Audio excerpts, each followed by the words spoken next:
Begins to unloose the muscle of a ferocious dog. ನೋಡಿ, ferocious dog ಅನ್ನ ಬಿಡುವಂಥದ್ದು ಅದು criminal force.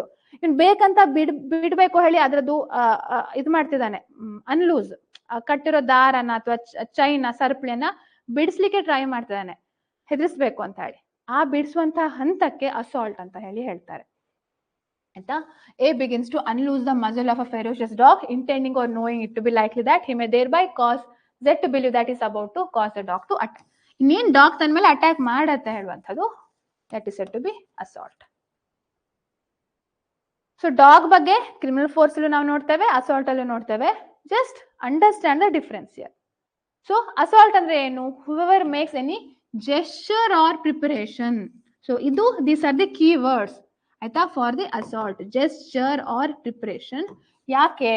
Intending or knowing it to be likely that such gesture or preparation will cause the person present, ಅಲ್ಲಿರುವಂತಹ ವ್ಯಕ್ತಿಗೆ to apprehend that. Apprehend ಅಂತಂದ್ರೆ ಭಾವಿಸುವಂಥದ್ದು. Is about to use criminal force.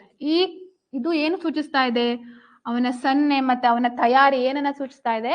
ಇವನು ತನ್ನ ಮೇಲೆ criminal force, ಬಲಪ್ರಯೋಗ, ಅಪರಾಧಿಕ ಬಲಪ್ರಯೋಗವನ್ನ ಉಪಯೋಗಿಸಬಹುದು ಇನ್ನು ಅಂತ ಹೇಳುವಂತ ಆ ಭಾವನೆ ಹುಟ್ಟಿಸ್ತಾ ಇದೆ. ಅಂಥ ಜೆಸ್ಚರ್ ಮತ್ತೆ ಪ್ರಿಪರೇಷನ್ಗೆ ಪನಿಷ್ಮೆಂಟ್, ಇದು ಅಸಾಲ್ಟ್ ಅಂತ ಹೇಳಿ ಹೇಳ್ಬೋದು.